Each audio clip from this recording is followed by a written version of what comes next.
అపోస్తల కార్యం 2వ అధ్యాయంలో 45వ వచనం 44 నుంచి చదువుదాం. విశ్వసించిన వారందరూ ఏకముగా కూడి తమకు కలిగినదంతా సమిష్టిగా ఉంచుకొనిరి. ఇదియు గాక వారు తమ స్థిరాస్తులను అమ్మి అందరికీ వాని అక్కర కొలది పంచిపెట్టిరి. ఒక పేజీ తిప్పండి. 4వ అధ్యాయం 34వ వచనం చూడండి. భూములైనను ఇండ్లైనను కలిగిన వారందరూ వాటిని అమ్మిన వాటి వేళ తెచ్చి అపోస్తుల పాదముల యొద్ద పెట్టుచు వచ్చిరి. ఏమిట్రా వీళ్ళకున్న కృప అంటే గివింగ్ గ్రేస్. ఇందాకన్నా ఆవచనమే చూపించారు.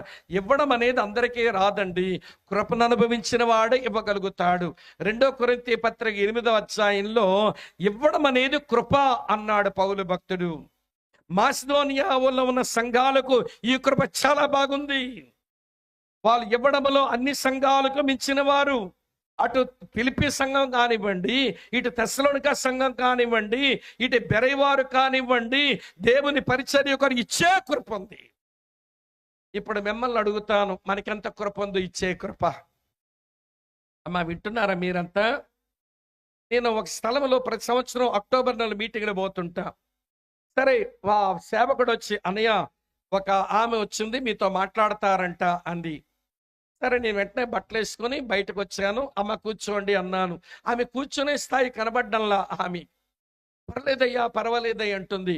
ఒక మురికి చీర కట్టుకొని నిలబడింది. చేతిలో కూడా పోల్తిని కవర్, అది కూడా చాలా మసిపట్టి ఉంది, మురికి కవరే.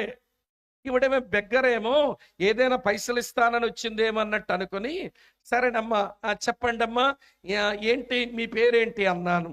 ఏదో సంభాషణ కొరకు మీ పేరేంటి అన్నాను. బాబు నా పేరు భారతీ సాహు అంది. భారతీ సాహునా, మీరు ఒరియా వాళ్ళ అన్నాను. సాహు అంటే మా తెలుసు, ఒరియా బ్రాహ్మిన్స్ వెనకాల సాహు ఉంటుంది. మీరు ఒరియా బ్రాహ్మిన్స్ అంటే అవును బాబు. మరి ఈస్ట్ గోదావరికి ఎందుకు వచ్చినారమ్మా మీరు అన్నాను. ఏదో పని కొరకు వచ్చేసాం బాబు, మాది ఇచ్చాపురం బోర్డర్లో ఆ సోంపేట దగ్గర పుత్తంగి అనే గ్రామానికి చెందిన దానను ఏదో పనిపాట్ల కొరకు భార్య ఏమండి మా భర్తలం అలాగని పిల్లలతో వచ్చేసాం, బ్రతుకుతున్నాం. ఇక్కడికి వచ్చాక యేసుప్రభు నమ్మామయ్యా, యేసుప్రభు నమ్మాము. నేను ప్రతి సంవత్సరం మీరు వచ్చి వెళ్తున్నారు, ప్రార్థన చేస్తున్నాను. ఈ సంవత్సరం ఎట్లయినా మీతో మాట్లాడాలనుకుంటున్నాను, అందుకే పాస్టర్ గారిని అడిగి మీ దగ్గరకు వచ్చాను అంది. సరే చెప్పండి అమ్మా భారతమ్మ గారు అన్నాను. ఏం లేదయ్యా, మా ఊర్లో ఒక్క క్రైస్తవుడు లేడు కదా, మీకు తెలుసా ప్రాంతం అంతా దాని సంగతి. క్రైస్తవ మందిరం లేదు, ఒక సేవకుడు లేడు, ఒక క్రైస్తవుడు లేడు. మా ఊర్లో మీటింగులు పెట్టాలయ్యా. ఎక్కడోళ్ళు ఎవరినైనా పిలవచ్చు కానీ మనోళ్ళ సంగతి వీళ్ళు ఎరగరు కాబట్టి వీళ్ళు వాక్యం చెప్పడానికి ఇబ్బంది పడతారు, మీరైతే మనోళ్ళకి సరిపోతారని మీతో పెట్టిద్దామని అనుకుని వచ్చానయ్యా అంది. అరే, ఒక సేవకుడు లేడంటావు, ఒక క్రైస్తవాకుడు లేడంటావు, మందిరం లేదని అంటున్నావు. అది నిజమే కావచ్చును, ఎందుకంటే ఆ ప్రాంతాలు అలానే ఉంటాయి.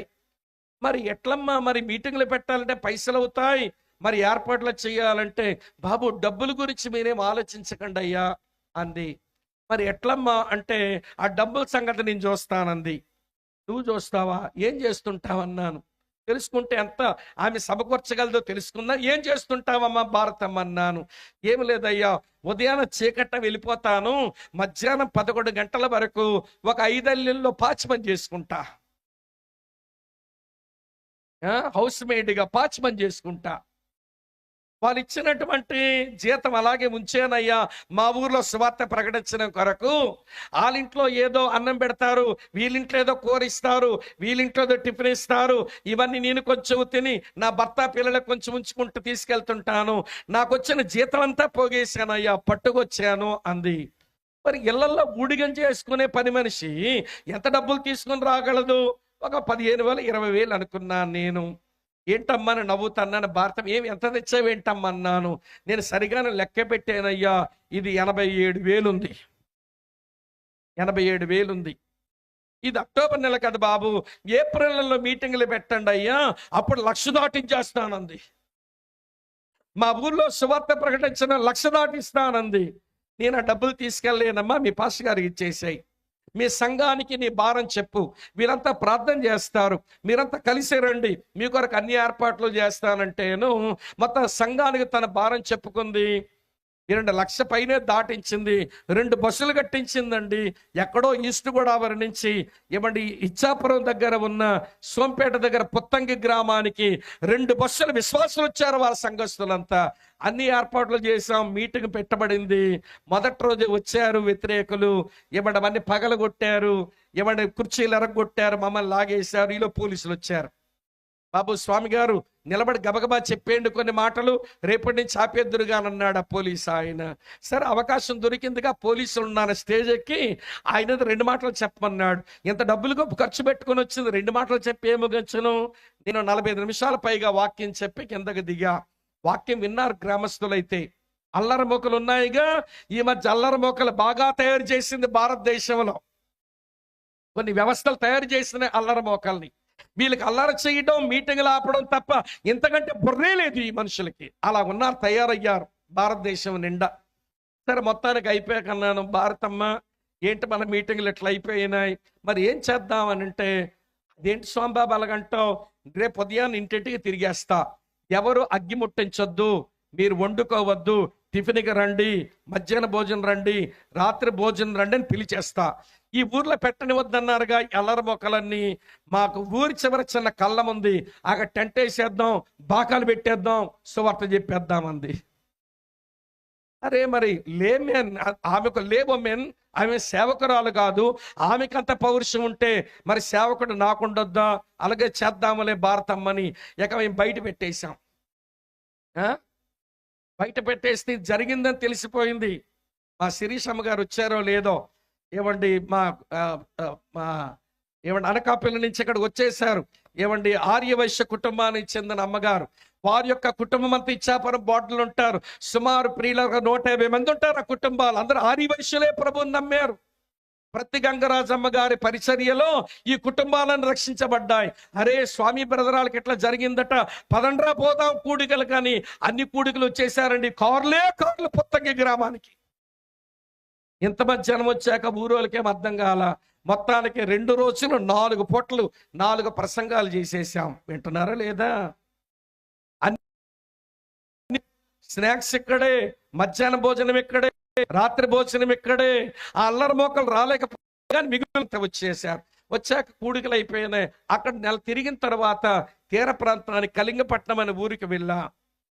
ఒక ఆయన వచ్చాడు, సార్ మిమ్మల్ని కలవడానికి వచ్చాను. ఏంటి సార్ అన్నాను. నేను ఒక ఆప్థమాలిక్ డాక్టర్నండి, నేను కంటి డాక్టర్ని, నా హాస్పిటల్ పలానా దగ్గర ఉంది. నేను ఎందుకు వచ్చానంటే మా ఊరోళ్ళందరి తరపున క్షమాపణ అడగడానికి వచ్చాను. మొదటి రోజు మీటింగుల్లో చాలా ఇబ్బంది పెట్టారు మా వాళ్ళంతా, మమ్మల్ని క్షమించండి. నేను 3 రోజులు విన్నాను. మొదటి రోజు కొంచెం ఇబ్బంది అయింది, కానీ 2 రోజులు విన్నానండి, నాకు అర్థమైంది. మీరేమనుకోకపోతే మా ఇంటికి వచ్చి మా ఇంట్లో పెట్టి కొంచెం వాక్యాలు చెబుతారా అన్నాడు ఆయన. అంటే మా భారతమ్మ సేవా ఫలితం ఒక మెడికల్ డాక్టర్ని మార్చిందన్నమాట.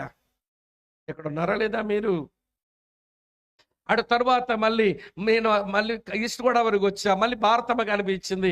ఏం భారతమ్మ పుత్తంగోలు ఎట్లున్నారంటే, బాబు ఇప్పుడిప్పుడే కొంతమంది నమ్ముకుంటున్నారట, ఒక విషయం అడుగుదాం అనుకుంటున్నాను స్వామి బాబు. ఏంటమ్మా చెప్పంటే, నాకు 23 సెంట్లు భూమి ఉంది, అక్కడ మందిరం వేసేద్దాం, మీ పేరు మీద రాసి ఇచ్చేస్తా, 23 సెంట్లు మందిరం వేద్దాం బాబు అంటుంది.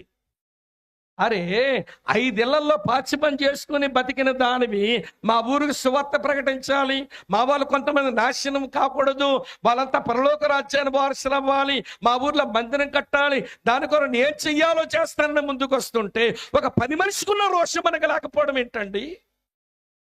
సిగ్గు లేదు కదా మనకు?